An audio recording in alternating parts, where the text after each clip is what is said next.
நேர்களே, இன்றைக்கி பாருங்கள், ஒரு ஸ்பெஷல் பண்ணியிருக்கேன். இந்த காஞ்ச நெத்திலி போட்டு எல்லா காயும் போட்டிருக்கேன். கத்திரிக்காய், பூசணிக்காய், அந்த மஞ்சள் பூசணிக்காய் போட்டிருக்கேன், மாங்காய் போட்டிருக்கேன். இதெல்லாம் போட்டுட்டு நெத்திலி போட்டுட்டு சூப்பராக இன்றைக்கி ஒரு கலர்ஃபுல்லாக ஒரு குழம்பு சூப்பராக இருக்கும். இது ரொம்ப நல்லாயிருக்கும். இதுக்கு சைட் டிஷ்ஷே வேணாம், இதை வச்சு மட்டும் சாப்பிட்டா நல்லாயிருக்கும்.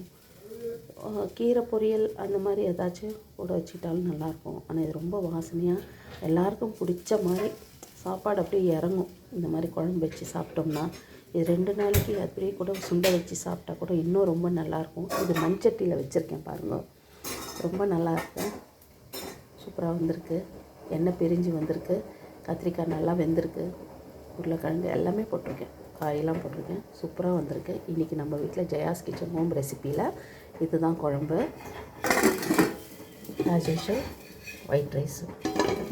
இந்த ஒயிட் ரைஸ்க்கு வச்சு சாப்பிட்லாம், இல்லை இட்லி தோசை கூட வச்சு சாப்பிட்லாம். இன்றைக்கி டிஃபன் வந்து நம்ம வீட்டில் தோசை. என்ன தோசை? ரவா தோசை, தேங்காய் சட்னி. இது வந்து கொஞ்சம் பருப்பு பண்ணியிருக்கோம். தோசை கொஞ்சம் சாம்பார் பண்ணிவிட்டு சட்னி பண்ணிவிட்டு தோசை பண்ணியிருக்கோம். இன்றைக்கி வந்து காஞ்ச நெத்திலி குழம்பு சூப்பராக இருக்கா பாருங்கள். டெம்டிங்காக இருக்கும், பார்க்கும்போது சாப்பிட்ணும் போல் இருக்கும். இதை வச்சுட்டு ஒரு அப்பளம் வச்சு சாப்பிட்டா கூட சூப்பராக தான் இருக்கும். இன்றைக்கி இதை வச்சு நம்ம இந்த நல்ல நாளாக நம்ம கழிக்க போகிறோம். தேங்க்யூ ஸோ மச்மா. சப்ஸ்கிரைப் பண்ணுங்கள், லைக் பண்ணுங்கள், ஷேர் பண்ணுங்கள். Thank you for your support.